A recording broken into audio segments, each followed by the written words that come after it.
So the things that are actually important to me are making an impact, being able to spend time with my family and do things with friends whenever without having to ask people about it, being able to go enjoy golf and skiing and whatever, whenever I feel like it. It just makes me feel better.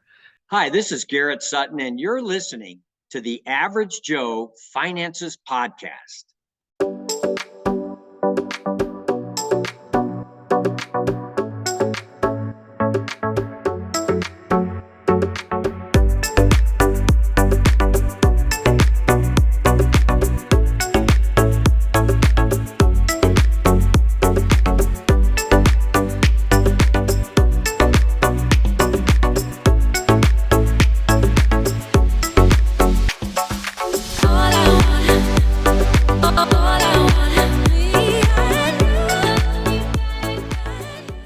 Hey, welcome back to the show, everyone. So, Tanya, we just had an exciting interview with Luke Vanderveer about website rentals and website leasing. Like, that was just, to me, insane. I've never talked to anybody about something like that and with how lucrative it was. I mean, Yeah, what do you think?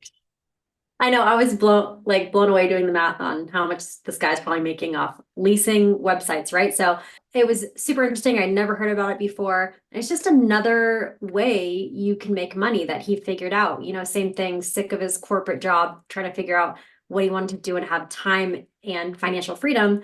And he was good with SEO. You'll hear all about it and what it exactly is, because it's kind of confusing if you just say website rentals. What does that mean? But wow, he's now coaching people on this, and he has, I think he said, over 100 websites that he owns and leases out. Had you ever heard about it before? Or like, what's your No, nothing. So like, okay, so spoiler alert for everybody here. You're gonna have to go listen to this episode, but I'll just tell you right up front. So basically, Luke, he would create these websites and rank them all the way to the top of Google, right? And when people would contact him for these services on these websites, he would send them as leads to these other businesses, right? He'd send the first couple free, and then after that, it's like, well, hey, I can start sending you this business every month. And people would set up a recurring payment to him, or they would pay by lead. And I mean, it is just insane the way that he goes into this and shares with us how he built this. I mean, you're gonna sit here and listen to this episode and be like, man, I want to start doing something like this. I know the entire time like he's talking, I'm like, dude, maybe I need to like rent a website from him to get leads sent to me, because this is just Yeah. insane. Oh So my gosh, I don't that's a know. good idea It too. was fun. Yeah, It was like, fun. obviously there's the SEO, the back end, that other part of it that he had figured out, which now he coaches you on. So if you wanted to learn Yeah. more, like that's what he does. Yeah, super interesting. Just like the money that can be made with him basically finding leads for you and now owning all these websites. But I kind of just liked how like, not kind of, I just really liked how like humble and just nonchalant he was. Like, this guy has figured it out and now has like actually almost too much time. He's like, what do I do? Buy some more business. Like he's now completely opposite of where he started out, which Yeah, is yeah. He talked about buying a business or helping his brother open a business too, which is just super awesome. Yeah, I just had a good time talking with him, and I thought you asked some fantastic questions. thank you. Yeah, it was great. Yeah, I like dug deep because it's like, people give you, they get on the surface and then you're like, what's going on? You kind of want to dig deeper and really Yeah. understand this person's brain, especially people who are this successful. I'm always learning, and just especially when you hear that success story, you're just like, whoa, like how did you figure this out? Give us like all the Yeah, give details. us the deets there. So, hey, everybody, you're gonna love this episode with Luke. I know I kind of gave you a little bit of a spoiler at the beginning, but go listen to this episode, dive deep, take out your notebooks, take some notes, because this was just really good stuff. And Tanya and I had a great time talking with him. So let's go ahead and get into this episode. If you're watching this on YouTube, make sure you smash the like and subscribe buttons. If you're listening to our podcast, go leave us a 5-star review. All of our links can be found in the video description or show notes below. Hey, welcome back to the Average Joe Finances Podcast. I'm your host, Mike Cavagioni. And I'm your co-host, Tanya Schultz.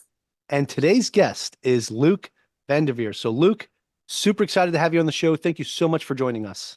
I'm pumped to be on, man. Can't wait to be interviewed by two people. I know, this is awesome. For those of you that are listening or watching right now, you may have noticed that our new co-host is here with us today. Tanya, this is awesome. I'm super excited to interview a guest with you for the first time. If we mess this up, people, it's okay. This is our first time doing this together.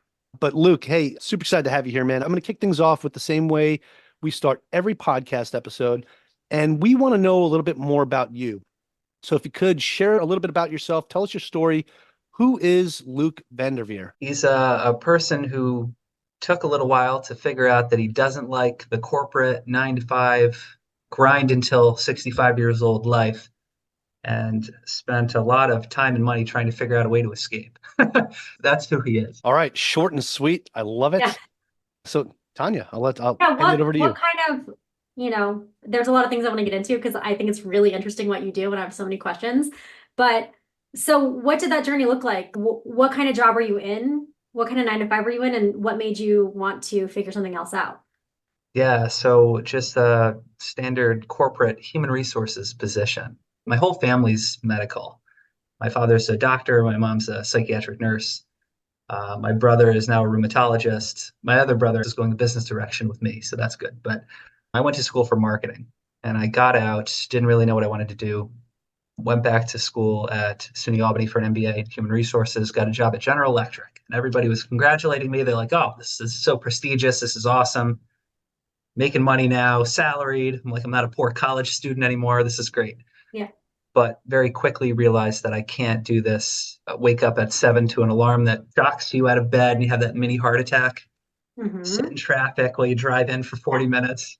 Just work piled on your desk for hours and hours and then leave at 6 and sit in another hour and a half of traffic to go home.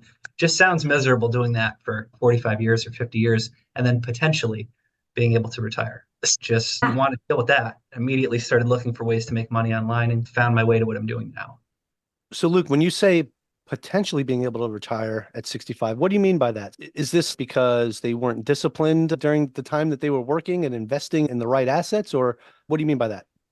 Yeah, being financial coaches, I'm sure you guys are aware of this, but like that gap between when I graduated undergrad and went for that MBA program was about 6 months. And in there, I went to a financial investment firm and as an advisor for a little while. I passed my Series 6, 63, life, all of that. And I got to sit down with a lot of people that were around the baby boomer age, so much older than me, and nobody had any money. Everybody was working paycheck to paycheck. They had very little saved. The people who were saving stuff were invested wrong for their age. And I was shocked with the amount of people that really would have to work until they die. There was no way you could ever retire on the money they had saved. And that just stayed with me even when I left that position. So I always had that in the back of my mind, like I have to do something and this normal job thing isn't going to cut it. There's got to be another way to build something up. That's crazy. That's wild because you saw your potential future and how all these people, I hear that a lot as financial advisors, they're like, they actually need to know where their money's going and to budget. Yeah. To retire. And that kind of kickstart your journey to trying to figure out your own business. So how did that transition or how did that go in between you being like, what am I doing? That wake up call moment to where you're at today? Yeah. I have this in the back of my mind, just having met with people that are like, hey, what do I do? And I'm like, I don't know how to tell them you're screwed. There's nothing you can do at this point. You're going to work. That's what you're going to do. But I was like, there's still time for me. So I'm just at work and I'm talking to some of the older employees who are around retirement age in my new job. And I'm only a couple weeks in and I'm like, how did you do this for this long? And everybody's sharing the same thing. So we have to just keep working and we just grind it out. This is what we do. And there's other people that make money and don't have to do this. There's got to be another way, is what I'm thinking. So I'm just online Googling how to make money and I ended up trying a lot of different things. I tried affiliate marketing, part of an MLM company for a couple of years. I sold stuff on eBay and Amazon. I had a liquidation company. I did all kinds of things to try to come up with some way to make money that would match that income and give me some time freedom. I was able to match some of it. Time freedom took a little while to figure that part out. So Luke, tell me about, as you were looking through all these different options, where did you wind up at the end? I know you said you did MLM, which I feel for you there, but how did you wind up to where you're at today. And what is that? What is it that you're doing now to increase your cash flow? Yeah. So what I have to do now is called website rental. It has a lot to do with SEO, search engine optimization. I'm sure some people have heard of this. It's taking websites. Google search is huge now, right? Everybody wants something. They go to Google to look for it. It's just taking websites and getting it to the top of Google where everybody sees it. Because unless you're on that first page at the top, nobody finds you. And you want to be in there. And if you're at that spot, you make a lot of money. So I learned how to do that. I originally started building an agency. And I learned all this just on the side. Like I had my full-time job and just after hours, weekends, I didn't care. It was all focused on that. I gave up everything else. No dates, no gym, no friends, no drinks, no nothing, just that to make something and get out of the job. And I was doing it for a while and it was making more than my job, but I still didn't have the time. And I was like, there's got to be a way to have the time too. I don't just want the money. I need the freedom to otherwise, what are you going to use it for? And one of the things that kind of triggered me was one of my clients was complaining about awesome results. Like I really brought him from nowhere to just tons of calls, lots of business. And he's just complaining. And I'm sitting there, what? What are you talking about? So it really bothered me. And I just decided I'm not doing this anymore. So I started building websites for myself. I would rank them at the top of Google and then I would rent them to business owners instead of working on their sites. So I was essentially like leasing the top spot in Google for a bunch of different niches. They can't get it, so they pay companies to do it. And I was like, I'll just do it for me. So I put up the site. I own it. I own the asset. I control it. Now I rent it out to them and they would pay me. But now I could choose of who I want to work with. And because I did it correctly the first time, building it and ranking it, I didn't really have to do any more continuous work. So it was upfront work, and then I just get passive payments. And that was the solution to the passive income piece. That is super interesting. I don't think I've had anybody on the show before that has done anything like this. So website rentals. I know of all these different side hustles where people rent out all kinds of things, but renting out a website, that just sounds crazy. So can you tell me can you give me like an example of what kind of company would be the right fit to use your service? It would literally be any kind of company where you can type, where there's a customer that searches something on Google to find you, you can do this. But I personally love contractor type stuff just because it's easier and it's super low competition for a lot of different niches. Like an example might be something like a plumber, right? The pipe bursts in your house or something. You're like, wow, what do I do with this? I don't know. So what does the person do? They usually go to Google. They're like, oh, emergency plumber. And who are they going to call? They'll probably call one of the first few people that come up. At least that's what studies show. And if I have that website that's number one for that area, they're calling me. Yeah. So now I just take that call and I use special software to forward it directly to a business who actually does plumbing. And I just make a deal with that business. Hey, I'll send you 20, 30 grand of business every month. I want $1,500 a month for it. And they do it all day long. Wow. So essentially it's you're really doing like lead generation for those companies. You're basically doing that for them and forwarding them on the back end, the customer. Yeah, I just build it. I build it before I even have the people. I know that there's businesses who pay for leads. People will pay for Google ads and for Facebook ads and Angie's List and Thumbtack and radio and billboard and all this stuff. And the ROI, it varies on the different types of advertising.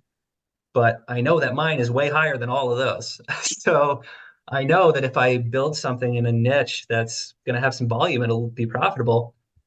I can find somebody who will rent that site from me. So I'll build something myself and people will start calling me for plumbing. And I'm not a plumber, but it's simple enough to find a plumber that's already paying for advertising and I could just talk to them and they want it. So I just make a deal and send it to them and they'll pay me passively. And then I can just sit and relax or start building more of these. How many websites do you own? A few hundred. 100? Yeah. Couple hundred? And yeah, are you doing SEO? How are you finding then the businesses to pitch to? Is that like you're cold calling, emailing them to then figure out like who wants to use this site? Yeah, there's different ways to do it. I've used Craigslist to find people before. Just, hey, I've got all these people who need service. Do you want these? I've cold called people too. It's actually not hard. It's surprisingly easy when you have work in hand. Yeah. If you call up say a roofing company and you're like, hey, I got 3 people, Mike, John, and Tom, all need their roofs fixed, and the roofs are going to be 15, whatever, $10,000. They're like, what? They think it's some kind of scam because I'm giving them something Yeah. of so much value for free. They're like, what? How is this possible? But if they give me like 2 seconds to talk to them, which they always do, it's a very easy conversation. They're like, dude, this is awesome. I would love So, to do this. And I'm like, cool. So I send them so some. Luke, I have to ask you, are you like getting these calls, taking down this information for the people and saying, hey, we'll get back to you. And then now you have these clients ready to go. And then you're cold calling these businesses to say, hey, like you said, I've got these 3 people that need their roof replaced. Yeah. So are you fielding those calls at the beginning? I've done it multiple ways. I originally would answer the call, pretend to be like a secretary and just take down the info. Hey, New York City Plumbing, how's it going?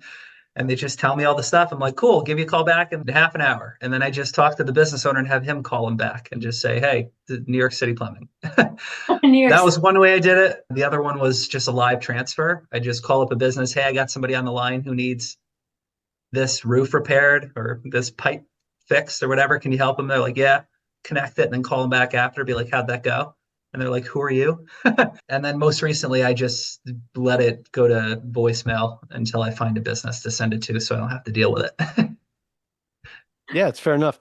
So do you keep your voicemail like generic? Is it like you've reached this number? It's, hey, it's Luke. Leave a message. I'll call you right back. Something like that. Perfect, perfect. You can set up, I have a system that sets up different ones. So I could have pre-recorded things. So some of them I have a pre-recorded thing if it's like a higher ticket niche. But a lot of them I just use the generic thing straight to my cell phone. Nice. Get into the numbers here. Like you gave that example of charging them $1,500 a month, but how do you figure out what to charge them and then explain how your life has changed now doing this? Has it freed up, like you said, it's freed up your time, but like, how do you figure out that flow? And then what's the income potential here in what you're doing? Oh yeah, I'll save income potential for last. That's my favorite. Pretty awesome. The websites and stuff with what they can generate. It's really the amount of leads you produce and what the average ticket is. So we'll take that plumbing example because I know the numbers. Plumbing in say Albany, New York, the average repair or something might be $400. I think it was like 380, something like that. So I know if I bring in 100 leads, $380, I have that amount of money I can generate for that business a month, whatever that is, 38,000 something. Now I can take a percentage of that. What do I want to do? 10%, 15? It's really up to me as the business owner what I want to charge. I try to make sure that whoever I'm going to work with is getting at least a 10x return from me. And that just guarantees they're never going anywhere. So what happens with the majority of people is they'll pay me and I don't look at it because they're getting so much value from what I'm providing and I'm charging so little comparatively that it would be stupid for them not to do it. And that allows me to not have to worry about it. I don't have to send Christmas cards or check in because I'm charging them so much money. They're getting the deal. So if they decide they don't want to pay or something and I see a failed transaction, I can check in. And if they don't want to do it anymore, cool. I got 95 other people I can call who would love this deal. Oh, no. I like that part. You're like, low management costs, low everything, it sounds Yeah, like. I think it's an easier way to go. And in terms of like potential, when I moved around to different jobs and the last one I had before I quit was over 6 figures and it took me 6 months to replace it. But that was only 7 websites that I used to do that. With website rentals, I've seen people charge as little as $400 a month to rent it, up to 5,000 or more as like a flat fee. And sometimes you could do commission with people too. Like some of the people I work with, the commission payments are massive. Like I have a yacht rental company I work with. The commission on one yacht could be $7,000, $9,000, way more than that in a month. But it's like, what do you want? Do you want to have to track that and spend your time? Or would you rather have like flat fee that you don't have to look at? Yeah. I like flat fees. I only keep a few of them that are commissioned like that, just for really big things. But Nice. income potential is huge. You can replace most people's jobs with 5 to 10 of these. So Luke, I have to ask though, doing it on your own is probably manageable to a point. How have you scaled since then, right? I can't imagine you having hundreds of websites and fielding now thousands of calls every single day. That feels impossible. So did you Yeah. start like outsourcing some of that or anything? Like how did you Yeah, scale? I mean, that's why I have everything go to not my personal voicemail anymore. Things will just go to the software's voicemail. CallRail's the software I like. It's all pre-recorded voicemails. It goes to like just a big list inside the software, so I don't have to have it go to my cell phone. Is it like set up in Um, different categories? And then you know that, okay, I have this many people calling for plumbing. I have this many people that left messages for an electrician, so on and so forth. Like you can see those numbers. yeah, I mean, I have them all named out by like city niche and just Nice. tons and tons of them. And I have custom things all set up for all of them, so I know what's going on. And in terms of scaling, I have VAs that help me do everything. I don't do Okay. any of that Okay. anymore. I was going to ask, I was like, So, because are you still doing that by yourself, man? That's crazy. That it's but worse I than a 9 to 5. occasionally hop in. I coach it too, so I hop in to just stay in the loop, so I'm not out of touch. And I'll field some calls and whatever and do it.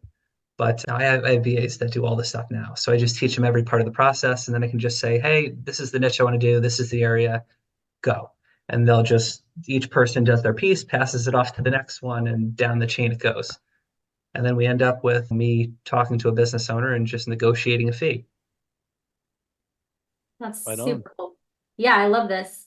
I love it's just like a different avenue and something you somewhat fell into, right? That has endless potential to grow. And now you can like coach people on this and help them build wealth this way too. So what are your goals now? How are you feeling since leaving that full-time job and now having this? Like, how has your life changed because of it? It's strange when I first left. I walked out just in the middle of the day, like a little bit before lunch, and I can't remember what day it is now.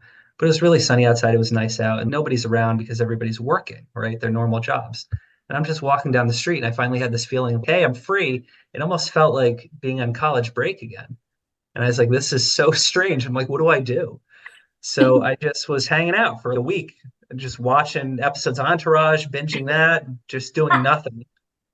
And then I was like, okay, I can't retire at this age. I was like, I have to do something. I can't just like, sit around. I'll go crazy.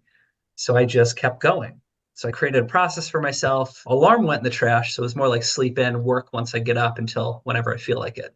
But I got somewhat of a schedule and just went back to the normal routine just from home working for myself. But it allowed me the freedom now to go travel and do whatever. And I can do that laptop lifestyle if I want. I just don't work well from the beach. So I have to figure it out. I don't get anything done. Yeah, structure for me too when I transitioned full time. And I've been back and forth between full-time jobs and my business and both. Yeah, finding that structure, it can be just like, oh, I'm gonna go just sleep in, hang out, not really have a schedule. But I think that scheduling and managing your time is a skill set too. And once you get that down, but also freeing up your time, right? Buffering in that time when Yeah. you don't have to be on a schedule if you don't want to. Yeah, I like it. And I think one of the hardest things I was having trouble with was finding some purpose. I'm like, what do I do with this extra time other than just hang out? I can only do so much of that. And I found some of that in coaching other people, just helping other people do it because I had a lot of my ex-clients when I had my SEO agency, which was the last thing I did right before this, were like, we're watching you do this. Can you just show us? And I was like, so I fell into coaching and it was cool just helping other people do that. My time has been spent more recently helping other people do it and then also doing some real estate investing and acquiring businesses, just doing other things with my time. I really like business growth and lead gen. So I keep doing a lot of that, even though I don't really technically have to work. Mm-hmm. Yeah. So Luke, one of the things that I really like about that answer is the way you describe that. It makes me think about even why we do this podcast and why we do financial coaching as well. It's you got yourself to a point where now you're able to give back and help other people. You're able to do a service that will help somebody get better at what they're trying to do. And that I think is huge. Since you started coaching right now, how much time of your day will you dedicate to coaching versus dedicating to checking in on your business and how that's going? The cool thing about the website rental stuff is I don't really have to do much of that at all. So that'll be maybe an hour a week. Coaching, I have a hour to like 2 hour call one night a week. And then throughout the week, people will ask questions in my community. So I'll be in there just answering that just as needed. I don't do any kind of one-on-one stuff. The people who are in the coaching program with me, they get some of that one-on-one on those calls. So we have a pretty big group, but the calls are usually a smaller crew because it's just whoever's stuck on something or working on something that week that they need help with.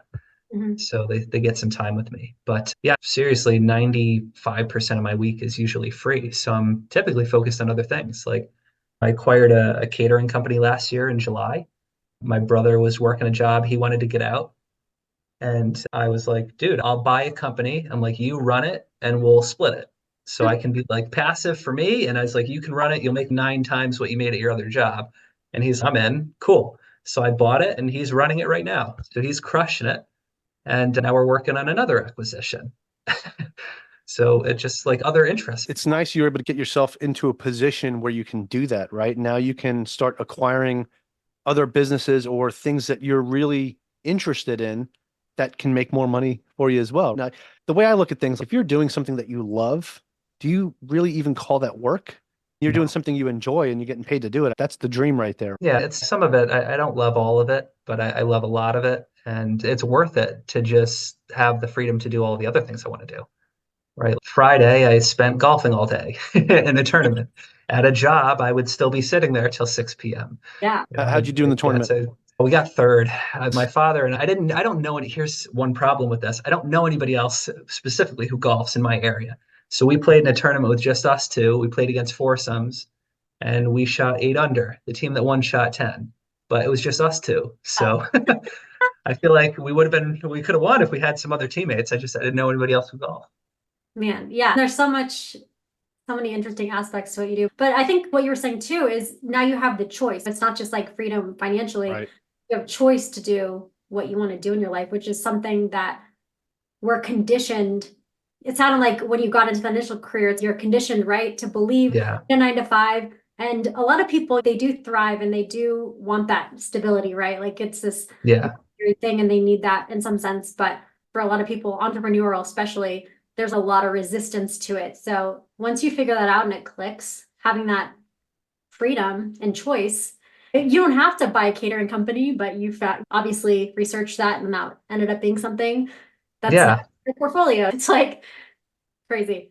The 9 to 5 thing, I think there's nothing wrong with it if that's what people enjoy. Like, more power to you. I'm glad you're happy, but I was never happy. I was always trying to find something else to fix that. And I didn't like the red tape and I didn't like having a boss and having to request permission to take time off. Oh, yeah, I want to go grandma's 90th birthday. Oh, I can't go. No, I don't want to have to make those choices. I want to be able to do what I want, when I want, with who I want. And as long as you can absolutely create that for yourself. Nobody's going to hand that to you. So I think that's one of the things that at least I've learned. You got to go for what you want. Yeah, it's a lot harder than people realize to create. Like you said, you've spent many years, it sounded like a little while figuring out doing both to be able to Yeah. be where you are. Yeah. No one's coming to save you. So you have to figure it out yourself. Yeah, a lot of times people find themselves in that situation and then they realize that they don't have a choice, right? Because nobody is going to come save you. Right. You do have to, take care of yourself and realize that people, it's not all people, but a lot of people are very selfish and they have their one-track mind and they go their way and that's it. But when you get yourself into a good spot and you're able to give back and help other people, sometimes, every now and then, somebody that thinks that they can't get any help will look up and see that person that's going to help them. And I think that's the importance of a coach, right? Having a coach or a mentor in your life, somebody that just helps you get better. Because a lot of times it's really hard to do it on your own. Sometimes you just got to pick everything up and just go. But if you have somebody on your side, or if you have a teammate or a coach or a mentor, you can get there so much faster, right? At least in Yeah. my opinion. 100%. That is something I wish I had done sooner for actually everything that I've done. And since I learned the importance of a coach, that's all I've done since. It's like I find what I want, find somebody who can teach me how to get it. Like, Yeah, why am I going to it's sit there addicting. and It's waste all that addicting. time and money? For sure. Absolutely. Yeah. Make it easy. With that being said, actually, so Luke, I'd like to transition this into something that I call the final round because what you just said gears right towards some of these questions that we want to ask you. Yeah. Yeah, and so these are the same 4 questions we ask everybody that comes on the show. It's a little bit of a put you on the spot type deal and see what your response really is. But if you're ready to go, we'll get this party started. All right, let's do it. What All do right, you got? Luke. So I will ask you the first question, and that is, what's the biggest mistake that you've ever made when it comes to your finance or business life? Biggest mistake. Spending money on things, acquiring lots of things, just wasting money on stuff that doesn't help me better myself. One of the things I've realized more recently is just how valuable skill sets and education can be. And college, I don't mean specifically college because I think we're taught to be employees, not free thinkers, but investing in yourself, there's an entire industry out there of help for literally anything you could think of, and a lot of skills that you can learn that will help you level up and make more, learn more, do more. And I think it's spending money on that would be better than just buying the Louis Vuitton bag, the Louis belt, and all the things that don't really make any difference at all. Yeah. Especially in financial coaching, that's like always somebody's feeling a void for something on that emotional side of money that a lot of people think this stuff will make them happy. Yeah. But yeah, that's a good reality check for sure, especially owning your own business. So what is something that you've learned that you wish you knew when you first started out? I think it's similar to what we talked about before, just the importance of a coach. I spent so much time trying to, save money by figuring it out myself, but it's a weird trade-off because it's like, yeah, cool, I saved some dollars, but I also gave up months and months of my life and headaches and stress, and it just isn't worth it. I would have paid multiples of that to not have to have gone through that. So my new philosophy as of 8 years ago is once I figure out what I want and who can help me get there, who has what I want, pay them whatever they want to help me get there too. So I don't have to do it myself. Right on. Which is Actually, you know what, Luke, that answer ties into the next question I want to ask you. And that is for like people that are just starting out. Do you have any tips or tricks that you would recommend for somebody that is maybe just starting this today? website rental specifically. Or just maybe that business life. It could be Mm, website rental, or it could be like, hey, I just graduated high school, or I just graduated college. Now I need to figure out what I want to do to not be an employee for the rest of my life. What would okay. you recommend to them? Yeah, I love that. That's perfect. So for that person, take some time to think about what you actually want down the road. I did not think this through. I eventually figured it out, but I did not think this through up front. I thought it was just a dollar amount, but it wasn't, right? Money's just the tool for what we actually want. So the things that are actually important to me are making an impact, being able to spend time with my family and do things with friends whenever without having to ask people about it, being able to go enjoy golf and skiing and whatever, whenever I feel like it. It just makes me feel better. And all of those things, I could never do that. And if I had thought about that up front and identified it, just labeled it, I could have figured out a better model to get me there because all of the ones I tried were never actually going to allow me to do that. Yeah, do you think that was just like listening to society norms and just following that you didn't really think it through? You're like, this is what I'm supposed to do. Yeah, it's just because the thing everybody pitches is, oh, just make a lot of money. Money's the solution to everything. But it's a tool, right? And you don't only need the money, you need time, right? And one of the things I tried was selling on eBay. I was making a ton of money, way more than my job would ever make, like stupid money. But I didn't have any time. I was working 7 days a week, 13 hours a day. It was awful.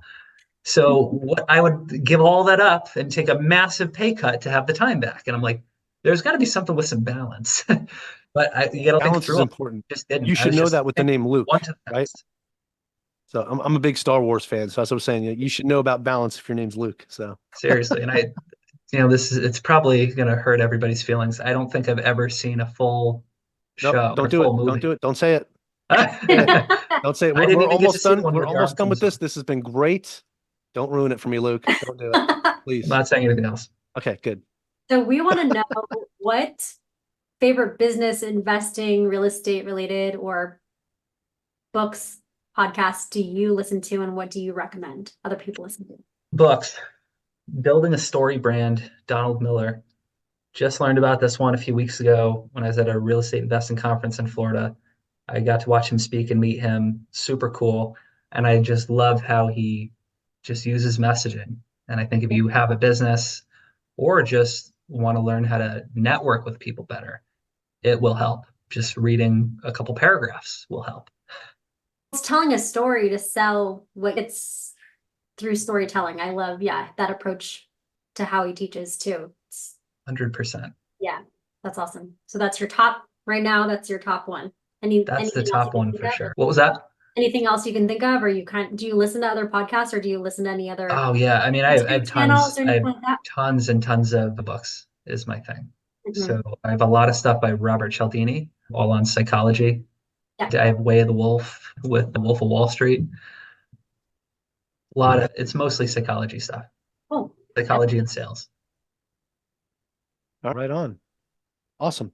Luke, so I gotta say, you did great for the final round. That is it. Those were the final four questions that we had to ask Made for it. that. However, I do have another question that I want to ask you. Sure. This is probably the most important question that we will ask during this entire podcast because you gave us some really great information, right? Some really great tools and your story is amazing. Like how you built what you've built is just fantastic. And there's Thank you. probably people listening. Oh, you're welcome, of course. There's probably people listening right now that are like, I want to do what Luke does, or I want to learn how to do what Luke does. I want to see if he has anything I could follow or learn from. So, with that being said, where can people find more information about you? Do you have a website or any social media profiles we can follow?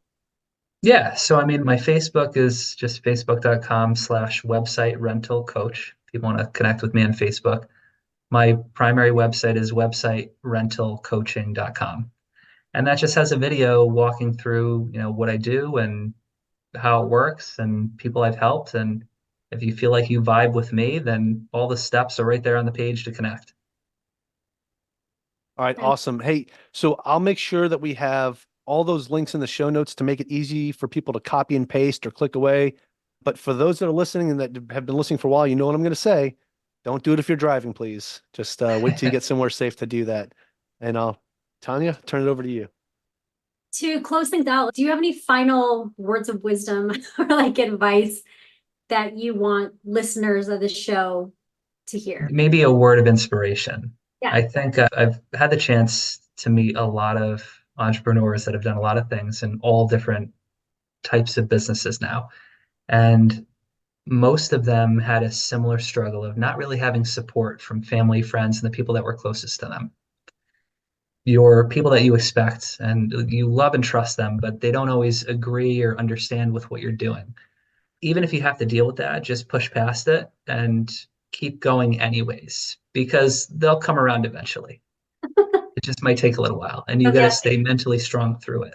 Yeah, they're going to be asking you for jobs like your brother. No, that's really good advice. It's hard not to listen to what everybody else is telling or what they think, but I love that. Yeah, just there's so many times I heard just go stay at the job, just play it safe, whatever. And I'm like, I can't. The benefits, the healthcare. What are you going to do if you don't have That's health? right. I was like, I'll pay for it in cash. I was like, I'll find another way. Awesome.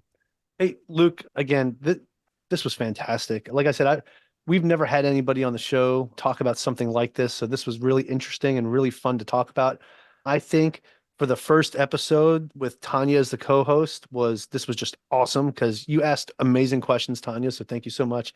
Hey. This was awesome. So Luke, we both would love to just thank you so much for taking the time out of your day today to join us. Thank you guys for helping me make an impact. All right, awesome. Hey, again, Luke, thank you so much. But I also want to thank all of our listeners. I want to thank you also very much for joining Tanya, myself, and our special guest, Luke Vanderveer, on the Average Joe Finances podcast. Make sure you go leave that 5-star review if you found something interesting today. We'd love to hear from you and tell us what you liked about today's episode with Luke. All right, and aloha from Hawaii. And Lake Tahoe. Have a great rest of your day. Thank you for making it to the end of this episode. Greatly appreciate you being here with me today on the Average Joe Finances podcast. If you haven't done so yet, make this the episode that you go leave us a 5-star rating or subscribe to our YouTube channel. The Average Joe Finances podcast is for informational and entertainment purposes only. Have an outstanding day.